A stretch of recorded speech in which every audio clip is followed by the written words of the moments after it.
Give me 1 second and we'll.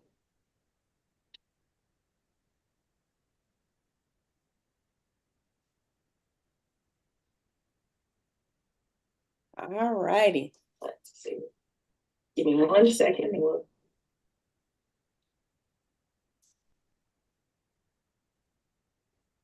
Okay, wonderful. So we are live. We're good to go. We're live. If anyone wants to, and if you want to share with your audience, we are on our Facebook page of A Stroke of Grace. I'm sorry, YouTube page of A Stroke of Grace also. So we'll be there. But I am so grateful and I'm so happy that we have Miss Monique O'Neill with us. And first of all, before we do anything, I want to thank you all for being here and thank you all for joining us today. It's special. Today's a special day. We're talking about our battles to make breakthroughs, and we're talking about mental health tools that we can all use because I just know that as survivors, the different things that we've survived, mental health it plays a big part in that as far as our push and as far as how we get through everything we're getting through. So I just want to thank you so very much for tuning in, for joining in today. I want to introduce our speaker for this morning. Our speaker this morning is someone, actually, and I will tell you, um, I've known her for a long time. Believe it or not, we went to high school together. So I've known her for a long time. But Miss Monique O'Neill, she is a therapist, but more importantly, she is a survivor. And I asked her to join us because she has gone, and I'll let her share her story as she introduces herself to us. But I have been watching and following her story of survivalhood. And it's almost like the same exact steps that she has gone through are the same steps that we as survivors go through. If you're a survivor, you're a survivor. And you go through, you know, there's different stages of this thing. And for you to really, truly be successful on this journey, because it's a journey that we live out every single day, every morning that we wake up it's there. So I wanted Monique to really kind of come on because not only is she a survivor and she's gone through her own personal journey, her health journey also, but in addition to that, she is a mental health therapist. So I wanted her to come on and kind of, give us some tools about some things that we can do to really kind of help us. No matter where you are on your healing spectrum, to kind of help us. So, Monique, you have the floor. Thank you so very much for being here. Thank you so much, Dr. Cosby Gaither. I really appreciate it. And hello, ladies. Good morning. I am honored to be here. I have on a ball cap and a polo because I'm headed to a football game as soon as we finish up here. So, excuse my Saturday garb. But I just want to congratulate you all for being in the room. I don't know whether you are a survivor, a supporter, a caregiver, um, whatever way that any type of terminal ill has affected you or your family. Thank you. Thank you for showing up. This is even a sign of you pouring back into yourself. So I hope that this time does encourage you. And when Christine called, I was like, of course. Of course, right? I am a two-time cancer survivor, and God is good. So, her title was about battles and breakthroughs. But I want to encourage everybody on this call to know that the battles that we face, the sickness that is thrown our way, it may affect us, but it does not define us. Okay. So we all have the power to move on from our battles and allow our battles to the way that we deal with them to embrace a breakthrough that will change your life and then change the life of the people around you. And that's why I'm honored. Um, my story is that at the age of 40, I was diagnosed with breast cancer for the first time. Not known to be a sickly person. I've never been hospitalized. Cancer does not run in my family, and I would presume that most people that follow Stroke of Grace are believers. I am unashamedly, and what the first thing, even I'm not even trying to get into the teaching at the moment, but I think back to that year, which was just 2021. And at the beginning of the year, I just heard something in my spirit that just said, "Go ahead and schedule your mammogram." I just turned 40. Like I said, not been sick. Go ahead and schedule your mammogram. And I heard it and I'm thinking, okay, I'm gonna go on vacation. I come back, I'll schedule my mammogram. And I did so. And after my first mammogram ever, they discovered 3 spots on my left breast. And I was diagnosed with breast cancer at the age of 40. Fast forward to last year, which was 2024, right? Um, it came back. So I was diagnosed, two-time diagnosis of breast cancer, same breast, same area, again. And what I want you all to know today is that I'm cancer free and I am healed and I'm healthy and I am whole. But I think today I want to just touch on the ways in which sickness can find us. And when I look back to where I've come from and what I've been through, the amount of chronic stress that I was carrying in my body when I was diagnosed the first time and when I was diagnosed the second time. I believe there is a correlation between the stress and the sickness. And I will also say this: God did not give me cancer. Okay. Um, every good and perfect gift comes from above. Did he know that it was coming? Absolutely. Did he allow it? Absolutely. But he has used this or allowed me to use it to, number one, give him the glory. And after my first diagnosis, I remember asking, why me? And you may feel this way when it comes to whatever sickness that you have encountered. Why me? Like what is this? And I remember asking that God this, why me and what do you want? And in my prayer and in my just time with God, which is another important thing when it comes to caring for yourself, that quiet time with him, I heard him say the glory. And I know God didn't give it to me, but I know that he can use it for his glory. And so that's what he's done for the past 4 years. God is amazing. And I want to encourage you today. Um, it may be a season, or you may have walked through a season where it felt like it was over. It felt like there was not going to be goodness in life and joy after a diagnosis, after recuperating, after, and I think about Christine, and I was telling somebody yesterday, she is a walking miracle. We all are, right? And to think about, do we sit in the doom of what's happened to us and say, "Woe is me," or do we take what's been allowed to happen with us and use it as a platform to encourage other women, to encourage the world to know that you too can go from your battles, go get through the breakthrough and be victorious. And so it's important to know how much stress and the cortisone that stress releases in your body.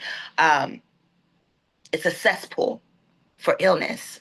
And so as a mental health therapist, I hear, and I used to hear all the time, and I used to teach, we need to learn how to manage our stress. But I soon discovered about 5 years ago, it's not about managing stress, it's about eliminating stress, right? So the stress that you have in your lives is not about let me carry it. No, it's about getting it out of your life. Okay, and so that's what we're going to talk about a little bit today. Um, I am cancer free. God is good. The second diagnosis, I'm like, okay, Lord, I thought we already beat this. What are we doing? And I was on a walk, and we'll get into that as a practical tool as well. And I'm like, okay, God, first time you said the glory. What is it this time? What needs to happen? He said, change your life. And if you think about that, all of us have things in our life. And as a believer, I'm thinking, well, Lord, I love you. I walk with you. Like, what do you mean? I'm not in the streets. I'm not, what do you mean change your life? And healthy lifestyle. What are you putting into your body? What are you putting into your mouth, your ears, your eyes? What are you consuming? Right. And so those were the two things that he told me when it came to addressing this sickness. I would like the glory and change your life. So when I think about my walk, I think about common struggles that we deal with as survivors.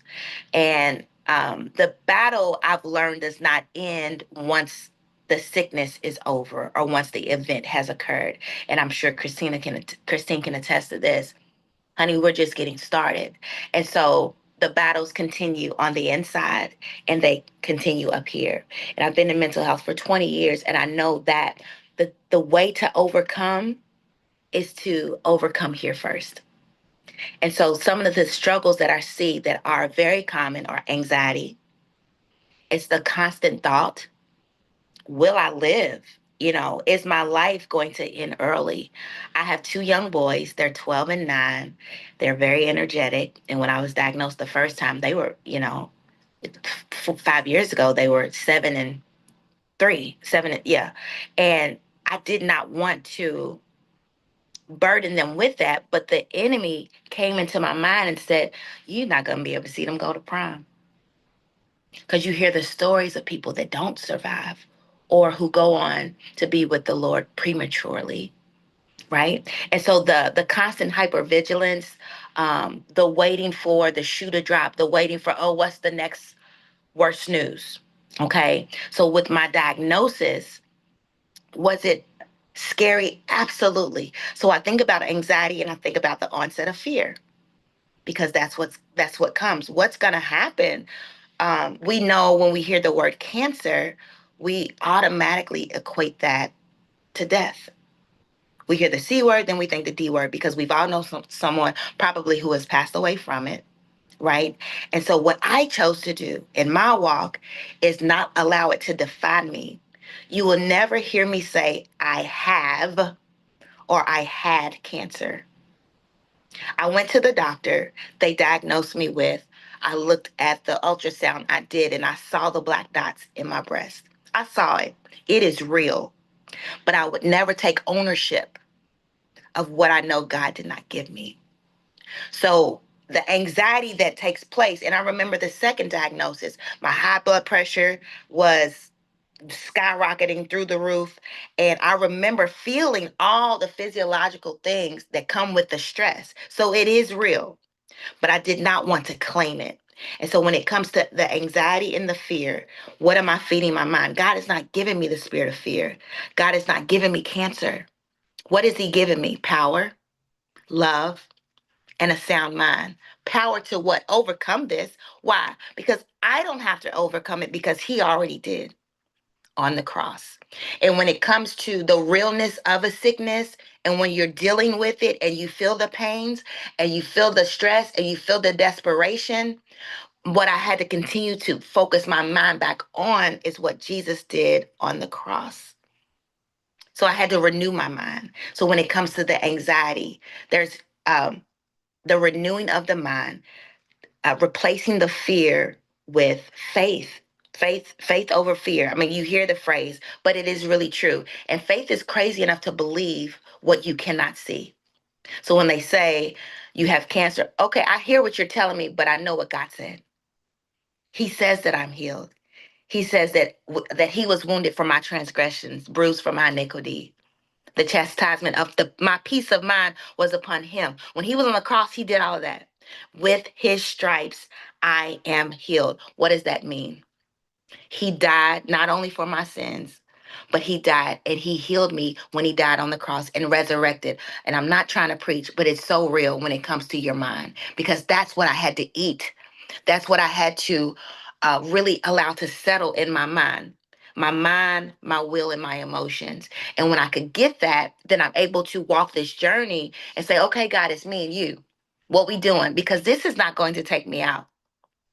Okay. I think of a young lady who was diagnosed with cancer, and what came out of her mouth was, I'm not going to live to see this age. And she fought a good fight, but words have power. And no matter what you're feeling, we have to teach ourselves to speak life to our situation. So the anxiety that comes, the hypervigilant, like what's next, what's next. We have to learn to, and you do this in therapy, learn to replace those negative thoughts and restructure our thinking. That's one. Some things that come with sickness is shame, feeling like what happened to you defines your worth, or it that's the title. That's what you have to wear. That's not what you have to wear. Okay, what we wear is that we are survivors, we're warriors. Okay, so the shame that comes with it. Then it's the depression, the feelings of hopelessness, being numb, being unmotivated, um, sadness. Like why? Like why me? I'm looking at my boys, right, full of life. I'm looking at friends, and just a transparent moment. I'm thinking, well, there's a lot of people living all different types of lives, and it just looks like they're just living just well, right? And the depression that wants to come upon you again, learning to shake it off mentally. And so there's the emotional struggle, anxiety, shame, depression, and then disconnection, wanting to isolate when what you really need is safe connection. So when it comes to emotional struggles, that feeling of disconnection, I don't want to be around anybody. Um, Sometimes it's pride. I don't want anybody to see me like this. I don't want to talk about it. But I read that women, and we're so good with sister circles, women and our life expectancy is connected to the fruitfulness in our relationships. So if you don't have a sister circle, I would encourage you to get one that speaks life. Gets ones that I remember after the first diagnosis, I went and had dinner with some, and it was like changing lemon to lemonade. Like, we're gonna celebrate life. We're gonna celebrate you. We're gonna give you flowers while you're here, and just having the support from that. So disconnection, we cannot disconnect, right? If you're Christian, you understand that God said it's not good for man to be alone. And he said, forsake not the fellowship of believers. Why? Because when we get together and we put our faith together, then that helps us to overcome too. Honey, we were praying, right? We were touching and agreeing. There's power in agreement. So that connection is very important. So we cannot allow anxiety, we cannot allow shame, we cannot allow depression, we cannot allow disconnection to overrule and to guide us. Okay? In fact, it's the opposite. Faith, identity, knowing who you are, knowing that this sickness does not define you. Who does God say you are? It says you're fearfully and wonderfully made. And I think about a scripture that says, let this mind that's in Christ be also in you that's in Christ Jesus. That's the mind of Christ in you that's also in Christ Jesus. What does his mind say? That there is no sickness in him, right? And if we are seated at the right hand with the Father, meaning if we have him here and he's living in us, ain't no cancer in Jesus. Ain't no high blood pressure in Jesus. And I'm talking, technically, like, I mean, not technically, kind of ebonically like this, because sometimes we got to get it. Like, we got to really feel it. And like I said, it's real. The diagnosis is real. Like I said, I saw the cancer on the ultrasound. But what I had to continue to do is renew my mind to say, if he is in me and I am in him, it doesn't make sense. So he gives us the power to overcome. Okay. When I think about practical steps, everyday tools that you can use as a mental health therapist, is very important to put into practice ways to refuel your mind or to encourage yourself. So I like to break it down in like three different type of tools: mind tools, body tools, connection tools. Okay, quite simply, when it comes to mind tools, you hear, and deep breathing has been out for years, but I think what um, people don't realize is a lot of times they're not deep breathing correctly. And it's, ooh, yeah, girl. Mm-mm, mm-mm. It's a concentrated breathing. And I do this with my babies. I do this with the students that I work with. I do this with adults. I do this. I'm divorced. And that's another thing. After 14 years of marriage, I was divorced last year at the same time dealing with the second diagnosis. So when it comes to the chronic stress, and that's another part of the testimony I won't get into, but healthy relationships are so important. The toxicity, a lot of times, that we carry in our body, which makes us a cesspool. And so, when I talk to women, it's like we have to reevaluate the relationships that we have. even in marriage, with our parents, with friends and sisters and all the things. Who am I intimate with? And I'm not talking about sex. I'm talking about who do I allow into my safe space? Are they feeding me life? Okay. So with the breathing, and I use it a lot in marriage, it's a breathing through your nose, pausing, and then blowing out through your mouth, like you're blowing through a straw. And I like to just to take this moment and just pause for a moment. And I want you to imagine that when you breathe in, you're trying to take in all the air from the room that you're in. So when you breathe in, you focus the air going in through your nostrils, down the air pathway to your belly.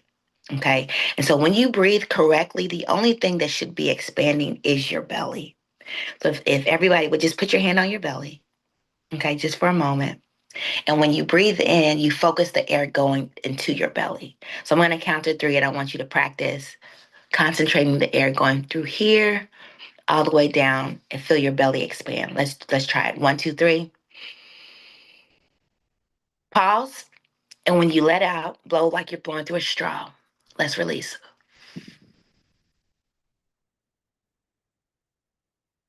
And I've perfected this to where I can do this, y'all, and I will be exhaling for like 45 seconds. No joke. No joke. Because, and I see who's that? Nicole, you still breathing out, girl? I see you. Yes. And so you breathe through your nose, and what you do, and I always say you breathe in positivity, you breathe in life, you breathe in the Holy Spirit, you breathe in God's peace, and then you blow out stress, worry, anxiety, frustration, fear.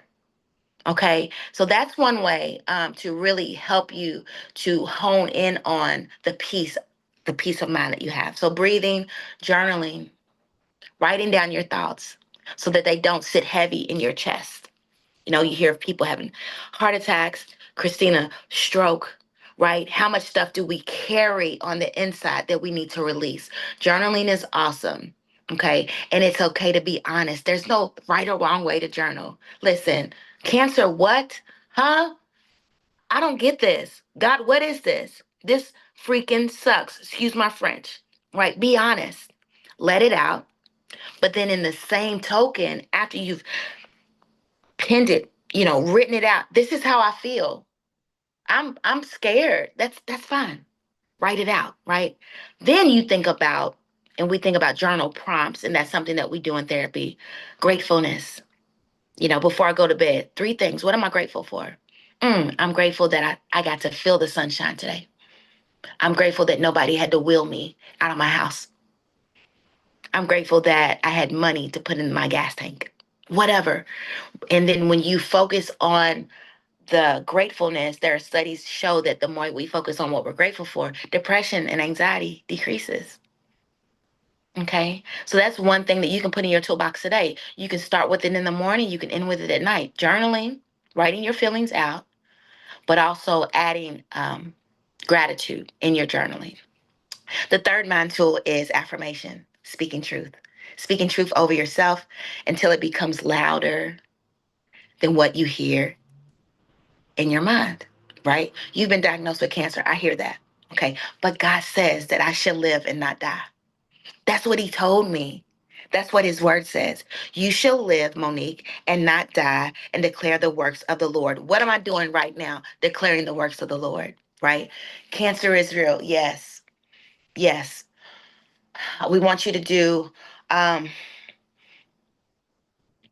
15 rounds of chemo and 21 rounds of radiation. Okay. That's what you say. God says, I shall live and not die. He said, Monique, with long life, I will bless you. These are scriptures. Okay. He says, though you walk through the water, I will be with you. You will not drown. They will not overtake you. And though you walk through the fire, you will not be set ablaze. That was my affirmation during this walk. Another one was Psalm. Yea, do I walk through the valley of the shadow of death, I will fear no evil. Cancer is evil. I will feel no evil. Why? Because he is with me. God, you're with me. Your rod and your staff, they comfort me. And that's what I had to continue to focus on. They comfort me. I'm keeping track of the time, y'all. And Christina, you do this when I got 5 minutes, okay? Um, I'm in the hospital room about to go have surgery, and I have been meditating on Psalms 100. Goodness and mercy shall follow me all the days of, oh no, Psalm 23, I'm sorry. Goodness and mercy shall follow me all the days of my life. Cancer's here, cancer's real, but God says goodness and mercy shall follow me. I'm in the room by myself. I release, I'm crying because I'm about to go have my lumpectomy, the first one. Y'all, I look up, and because I've been meditating, journaling, breathing, affirming what God's word said, I saw, no joke, two what seemed to be figurines in my door. It was divine, almost like bouncers, if you will. They were like big, just like right there by the door. And as they were wheeling me out, I heard God say, goodness and mercy shall follow you all the days of your life. And I knew that he was with me. I knew that goodness and mercy was right here. So I'm going to go into this hospital room. I've entrusted my life with the people that are having surgery, but I had my sister circle praying, right? I knew that God had already said I was healed, but I knew that goodness and mercy was following me. So that word and affirming, I am alive. I am special. I am beautifully and wonderfully made. All the things. Affirmations is good. Then you look at the body movement or body tools. So we have mind tools, body tools, connection tools, body tools. Last year, I began walking. You don't have to start big. I began walking. And when I would walk, I would try to do, well, I started like with 1 mile, but then I got up to 3 miles and I was doing like 3 miles, 3 to 4 days a week, right? That became my time for peace. Okay. I began walking. I began intermittent fasting. I don't know if you've heard about that, and where you fast a certain amount of time during the day, then you eat during a window, and that for me, along with changing my eating habits, I lost close to 30 pounds last year. Okay, just by doing that, not by strict dieting, but walking and intermittent fasting, watching what I put. So when God said change your life, that was something that I made a priority. So moving, stretching, dancing, all the things. It reminds you that your body's safe, and it encourages your body, rejuvenates your body. And then rest, rest, protecting your peace, protecting your peace through your sleep. That is protecting your sanity. Okay. So getting a good 6 to 8 hours of sleep. Okay. Coming home and saying, you know what? I'm not going to be able to do this today because my body needs to rest. And even training your body to do so, laying down. And then nutrition, like I said, fueling your body with things that affect your mood. Okay, fruits and vegetables. That's what God told me. That's what's for you, Monique. Fruits and vegetables. So I've been a vegetarian for a year and a half now, and so listening to your body, listening to what the Spirit says, and allowing that to look. I got somebody from my sister circle checking on me. She said, "Are you all right, sis?" I need to text her back, but I don't want to mess up anything. Um, so your nutrition, fueling your body with what's good. So fruits and vegetables, but it has been my MO for the past year and a half. And I feel better, have more mind clarity. Um, and there are studies that show that eating raw fruits and vegetables fights cancer strictly. The juices from the fruits and vegetables go, and then other nutrients cancel out cancer cells. And then the last one is connection tools. Therapy or counseling, I recommend it for everybody. Every good counselor has a counselor. I have a therapist, and I would go in seasons, just depending on what I'm going through in my life. Therapy and counseling. If you don't have a good one, I have plenty of colleagues, and I know agencies, community support groups, and then spiritual practices. I've mentioned prayer, meditation, and just simply being still. Going to sit by the water, Nicole. Robin going to the park. Maybe not Cox Park because they don't like to cut the grass. I hope nobody works for the cities on here. But the park, the walking bridge is really nice.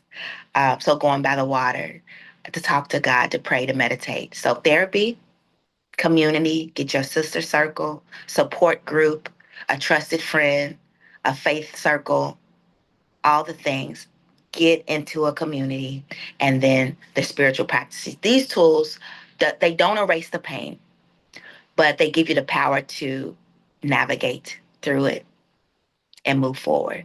Okay. And then when you think of thriving versus surviving, surviving is just like, oh, I'm just holding on. I'm getting through this, right? But thriving is about taking ownership of yourself and growing, allowing the hardship to grow you and make beauty from ashes. I look at Christine, and that's beauty from ashes. You hear me? Woo! I got chills. I have chills to see her walk. Christine, God is amazing. Um, Faith and determination. You weren't thriving, you were surviving. And some would say you were fighting, but you may have even said you were fighting, but I feel like it was taking authority of what was rightfully yours. And you continue to do that. So we're not surviving, we're thriving. And I like to think, you know, um, with breast cancer, a lot of times you see breast cancer warriors, and I like that. And there's only one letter difference between a warrior, someone who worries to death, and a warrior. And I always remove that little O because I'm not going to allow worry to have me, and I'm going to become a warrior. I have become a warrior. So it's just a play on words, right? So, um, personalized action step. Okay, this is what I challenge you to do. From anything that you've heard me say, think about what small changes, what small tweaks you can begin to do even today. Whether it's I can start journaling, or it's beautiful outside, I can go take a walk. I can do that today. I can eat an apple today. Like, the old adage, an apple a day keeps the doctors away. Like, there are such great benefits that come with eating apples and broccoli, y'all. I put broccoli in my omelets, and they are so fire. Like, it's not just a dinner food. Like, you can broccoli is I read a book. Here's a plug. It's called Chris Beat Cancer. If there's any avid readers out there, he was diagnosed with colon cancer at the age of like 26 or in his late 20s. He had to have 75% of his colon removed. They wanted him to do 9 months of chemo. And he got quiet in his spirit and he talked to the Lord. And he said, no, we're not doing chemo. We're going to be healed through the power of God and what God has already given us. So he became a vegan and did raw fruits and vegetables for several months. And he was healed, and he's been healed for 25 plus years. Okay. So, personalized plan, what can I do today? I can encourage myself. I can call a friend, tell a friend how I'm feeling, be vulnerable, or say, girl, let's go out. Ebony's on here. She wants to go out and have lunch with me. I think that's why she's on here, because she wants to do our little connection thing today. So she wants me to see her face so we can go out afterwards. Thanks for being here, Ebony. But call a friend. Call a friend. Okay. Journal. Talk to God. Get by the water. Just do something today, and just think, what can I do within the next 24 hours to care for my mental health? Um, Write it down. And I would encourage you to do it while we're on this call. Just one thing, write it down, and then hold yourself accountable, because your breakthrough begins with small steps. My breakthrough began, I started walking, and now I don't feel comfortable when I don't walk, right? I started exercising. Now I don't feel comfortable when I don't exercise. I drink a gallon of water a day. I'm like, I'm addicted to water. And Chris, who beat cancer, he became addicted to fruits and vegetables. He's like, I was a fruit and vegetable junkie, right? And so you do these small steps, and then they become big steps and they help you. Okay. And in closing, ladies, I just want to encourage you that your battle does not define you. I, you know, I have a hard time when I go to the doctor and they say, is there a disability, or, there's something that you dealt with, cancer. And when I went to the dentist, I didn't check the cancer box because I'm like, I don't have cancer. Like, I don't claim it. It came, yes, but I don't take ownership of it, right? And I'm here and I'm healthy. But they're like, it's good to know your history. So I'm like, oh, okay, let me check the box, right? Um, but it doesn't define me. So don't allow the battles to define you. Allow your breakthroughs to define you. When you walk into the room, people can say, there's that warrior. Honey, every time Christine walks into the room, everybody knows there's that warrior, right? So you allow your breakthroughs to define you. Don't let the diagnosis, high blood pressure, sugar diabetes, I'm a diabetic. Stop saying that. Okay. I've been diagnosed with diabetes and I'm gaining control of my life and I'm changing my life, right? I don't have high blood pressure. Okay. I've been diagnosed with it, but I'm working towards getting my levels down. Okay. So we're not going to claim it. You are not what happened to you. Even if it's divorce, my story, that's another part of my story. I'm not what happened to me. Why? Because there's so much more life to live. So quit taking ownership of the things that have happened. Okay. You are who you choose to become afterwards. I choose to be a billboard of the glory of God. I choose to be a billboard of joy and peace. When you walk into the room, Megan, what do people feel? Right? Do they feel happiness? Do they feel like Megan comes into the room and makes it a better place? Okay. What do you choose to, how do you want people to define you? Choose how you want to show up. Okay. You are more than your pain. You are more than the sickness. You are more than what you've been through. And there's so much more life to live. Okay. What I would like is everybody to come off of mute because I want to just do an affirmation together. Okay. I don't know if anybody has any fur babies that like to talk too. My house is quiet because my boys are with their dad. Praise the Lord.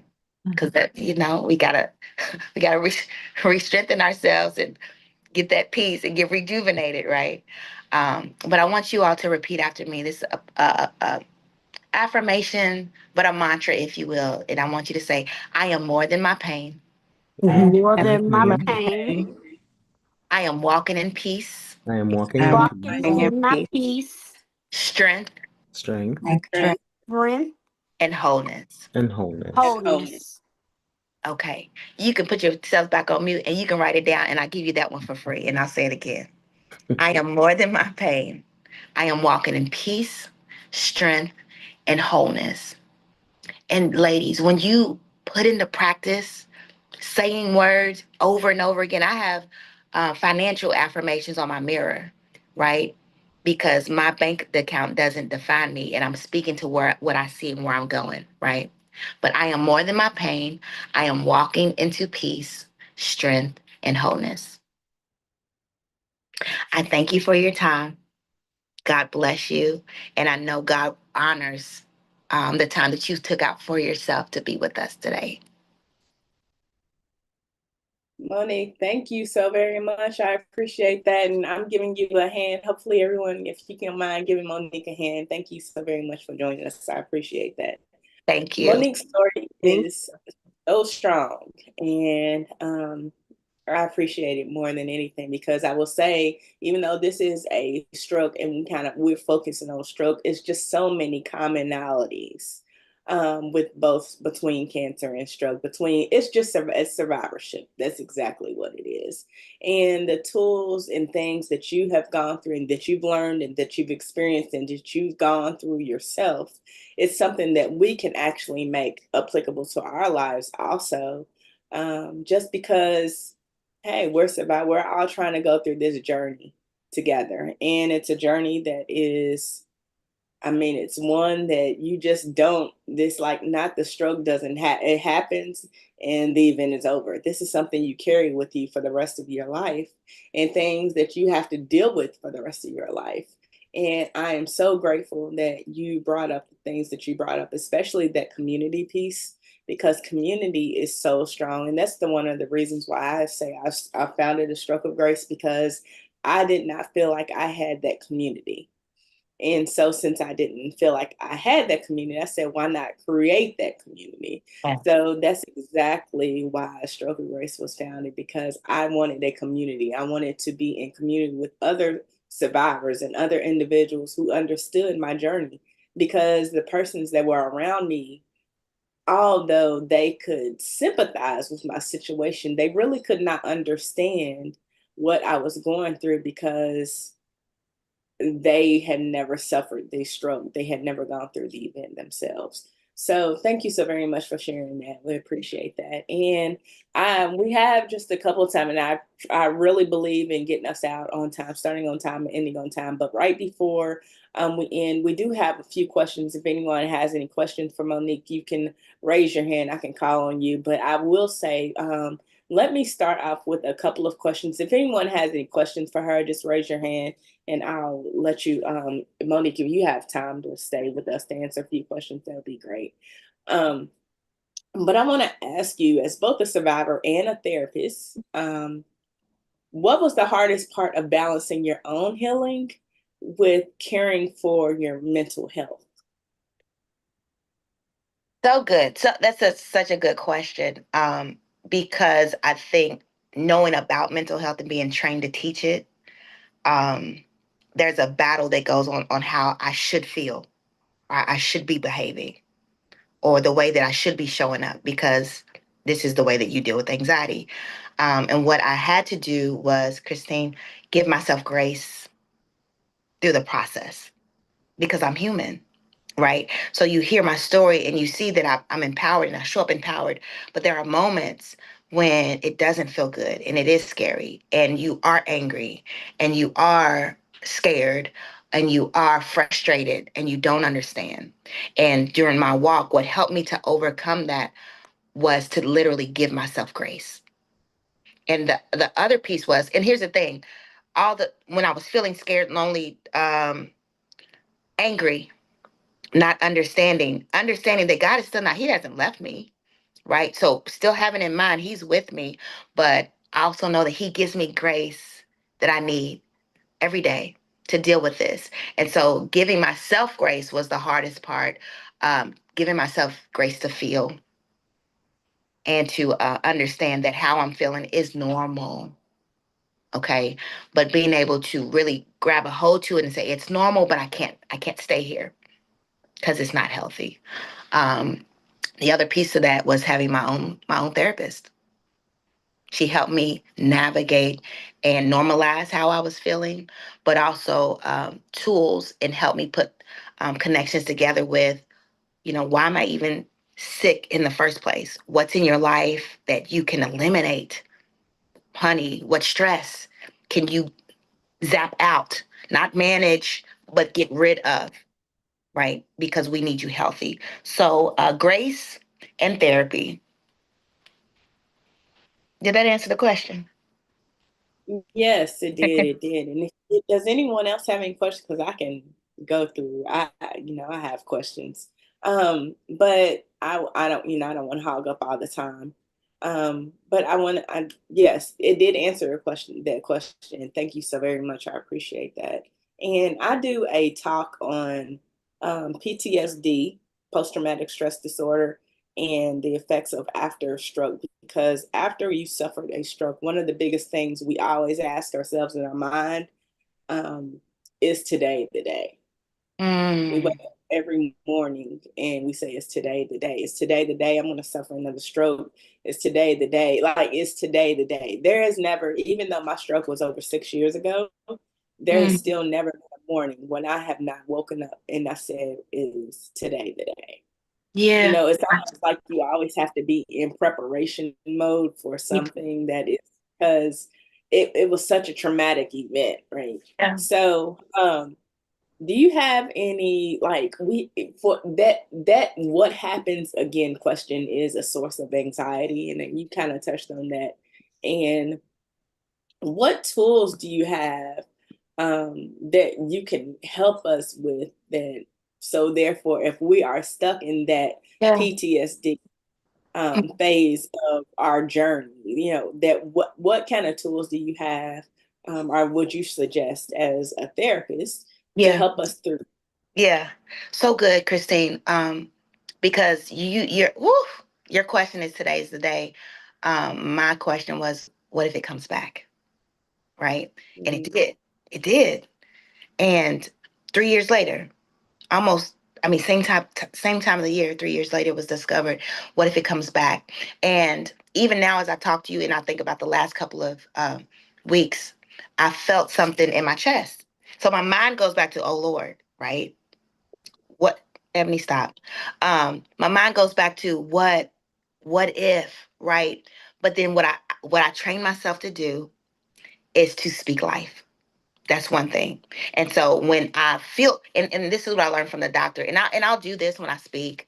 I'll do this almost habitually because this is where it happened. This is where the trauma took place.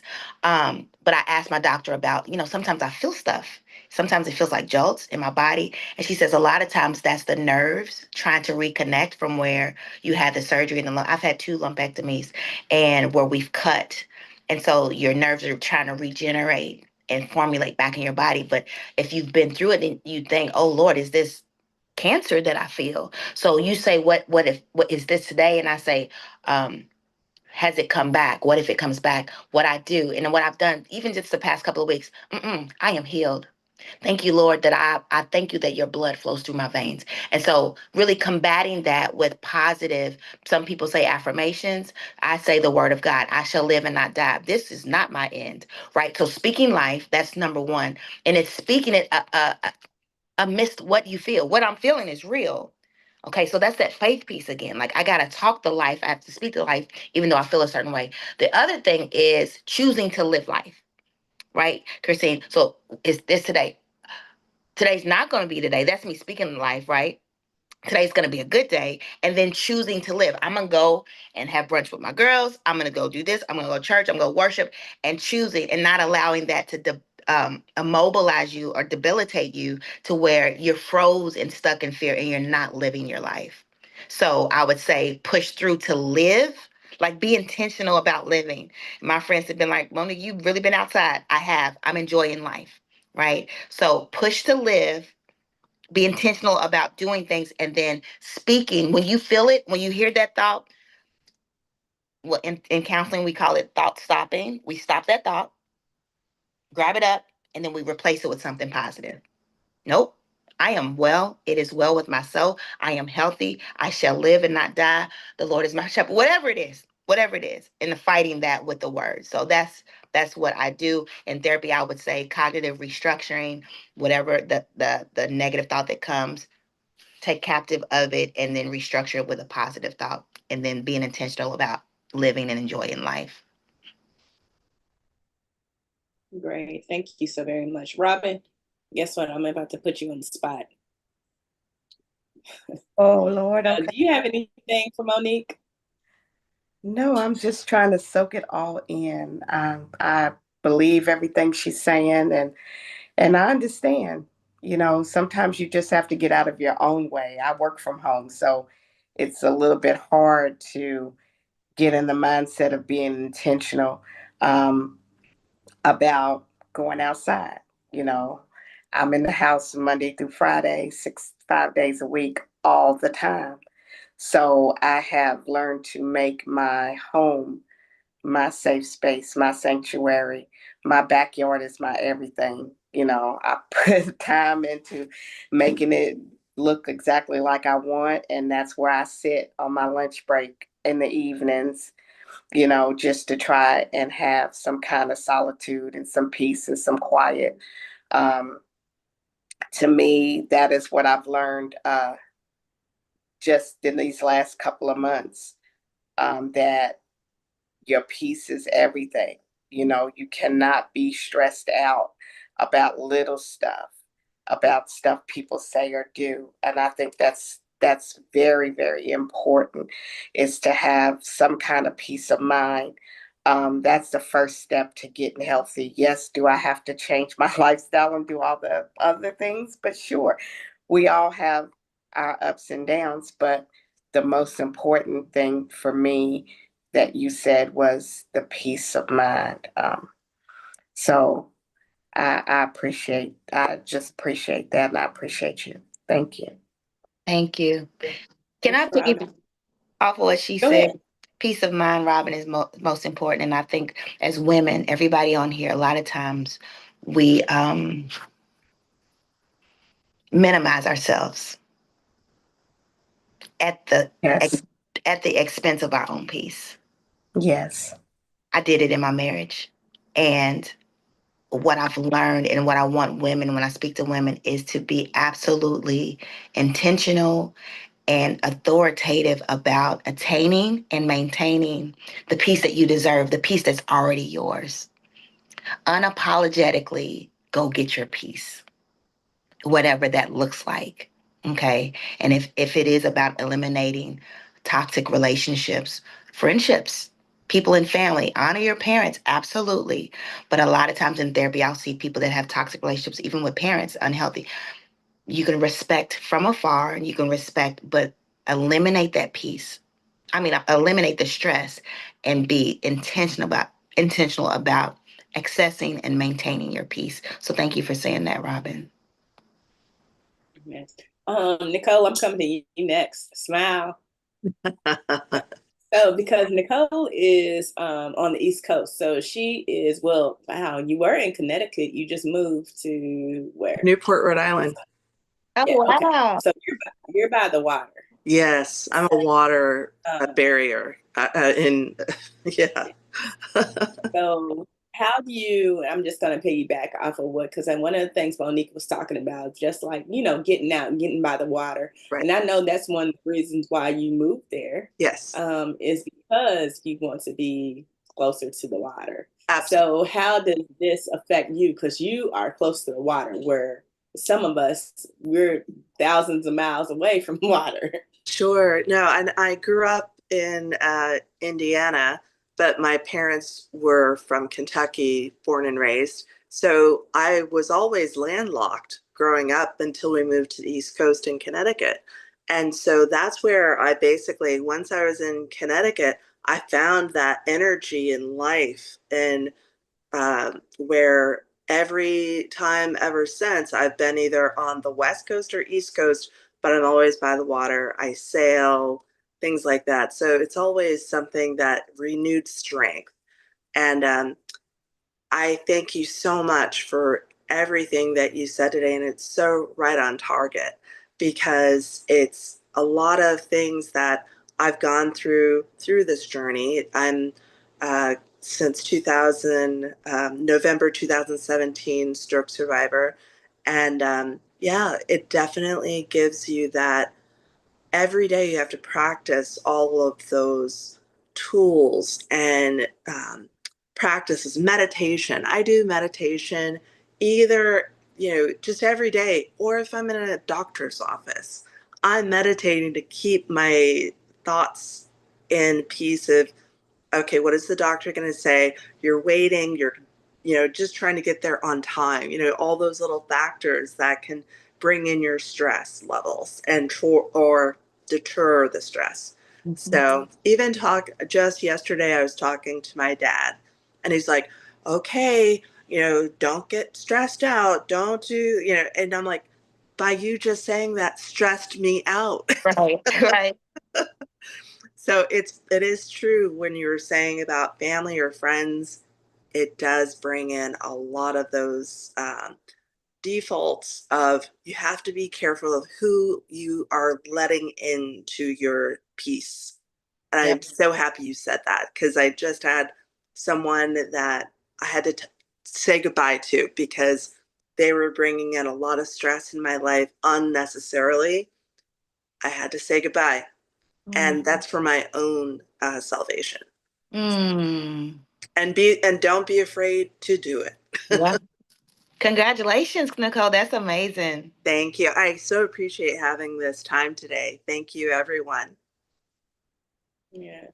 Thank you, Nicole. I appreciate it so much. And I will say Nicole was probably one of our first, when we founded a Stroke of Grace, she was one of the first individuals that kind of jumped on board to kind of help support us. So in sometimes from month to month, we do have, Nicole is one of the ones who actually facilitates our support group meetings. So that's wonderful. So thank you so much, Nicole. We appreciate you so much.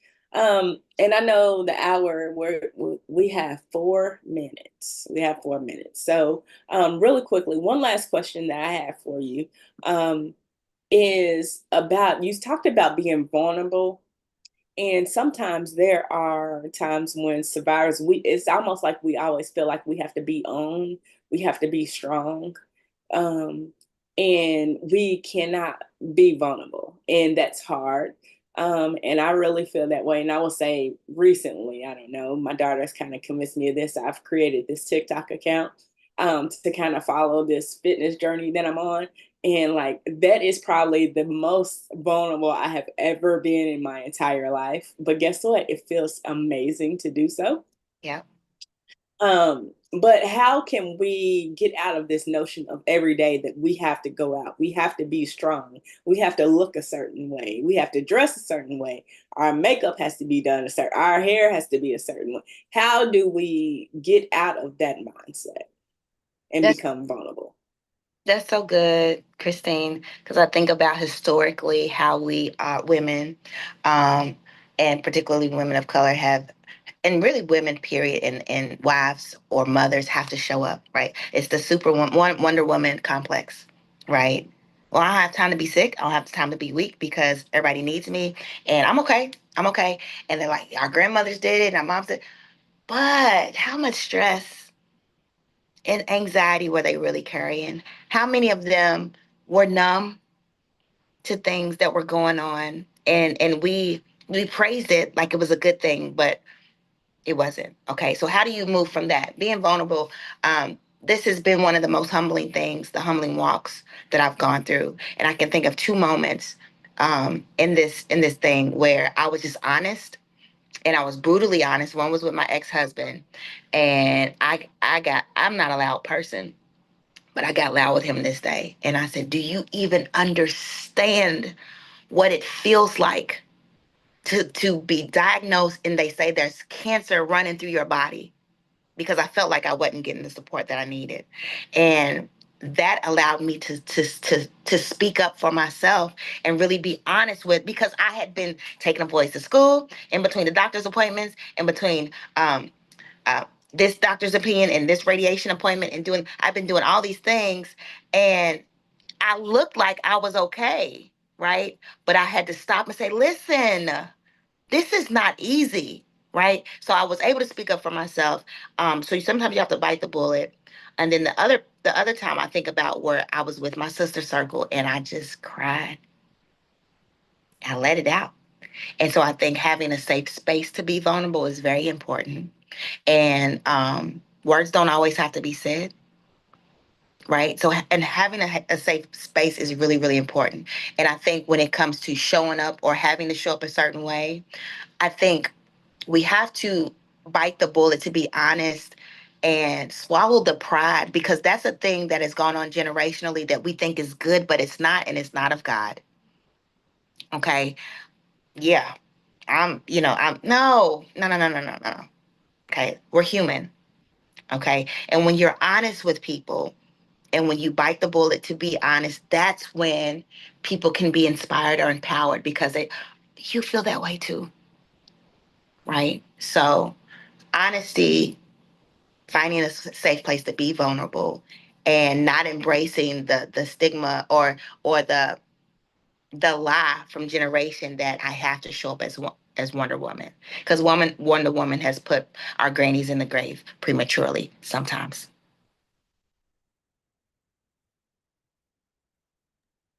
Well, thank you so very much for that. I appreciate that. I could go on and on. I have a slew of questions I can always go through. So I'm sure I'll probably be asking you those after this. So thank you so very much for that.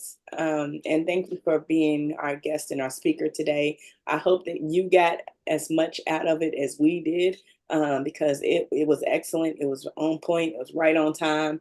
It was everything that honestly we needed. Thank you. We need here. So thank you so very much. We appreciate that. And I want to thank you for everyone who's on here for joining us. We are right at 12 noon. So I want to make sure that I let you go and so you can enjoy the rest of your day. But right before we go, I just want to remind you, we meet every second Tuesday of the month at 11 a.m. Eastern Standard Time on Zoom. And we have various things locally and also nationally that we do. But I will say our next meeting of survivors supporting survivors will be on Saturday, October the 11th at 11 a.m. We will be talking about brain food. I know Monique kind of touched that a little bit about food that we need to have and that is best for us post-stroke. So I do want to yes, invite you to that. The registration, as soon as this is over, the registration, you can go right back on and register for that. So we will be there talking about brain food. And right before we leave, I do have to say our board chair, Miss Dana Johnson, just raised her hand. So I want to give her time to actually speak and to say something. And Robin, I'm looking at your comment.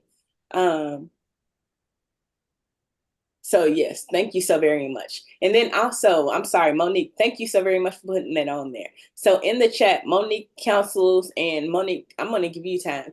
How can we stay in touch with you? I am so glad you put that on there, Dana. Yeah. And then I'll come right back to you, Dana. Sure. But how can we stay in touch with you, Monique, in case we want to talk to you or, schedule any type of therapy sessions or anything? I don't do therapy. I can connect with that. Okay. Yeah. Just in a different season because I am honoring my body and my mind. But I'm on all social media platforms under Monique Counsels. I just put it in the chat. So I'm on Facebook, TikTok, and Instagram. Then my website is moniquecounsels.com. I am an event speaker. I do go around and speak and encourage and empower women. So you can contact me for that. And then when it comes to therapy, if you are needing providers, I do have a list of colleagues and agencies that I connect people with. Right. And by the way, I do have to give a plug since she didn't. Monique is an author also, so you can support her in her endeavors with her book also Thank through you. that. But thank you so very much, Monique. We appreciate that. And forgive me for not acknowledging it. But Dana, the floor is yours. Yeah, just really, really quickly. And thanks. I just wanted to thank everybody for your time this morning as the board chair of Stroke of Grace and walking alongside Dr. Cosby Gaither and her vision, which is so profound. And we just thank you for that. And Monique, what a blessing. I did have to hop on and off, but I was 95% there. So just thank you so much for your pearls of wisdom and your empowerment and supporting the work that we do and so many other things it sounds like you do. So good to know you. I will be following you. And then I also wanted to just thank Kathleen and Megan. I think Megan may have had to hop, but we really appreciate you all taking the time to be a part of our session today. I too am a little dressed down because Nicole, I just came back from your area. I visited Newport, Rhode Island, maybe 5 weeks ago. So it's beautiful there. That water is so serene. So I know that you are enjoying that space up there. It's absolutely beautiful. So I just wanted to thank you all. And if there's anything that we can do for you all with the Stroke of Grace, please let us know. We're happy and we're just going to continue to walk forward together to help folks in need and just help each other. Thank you. Have a great Saturday, the rest of your day. Thank you. Everybody take care. Have a great Saturday. And thank you so very much. Take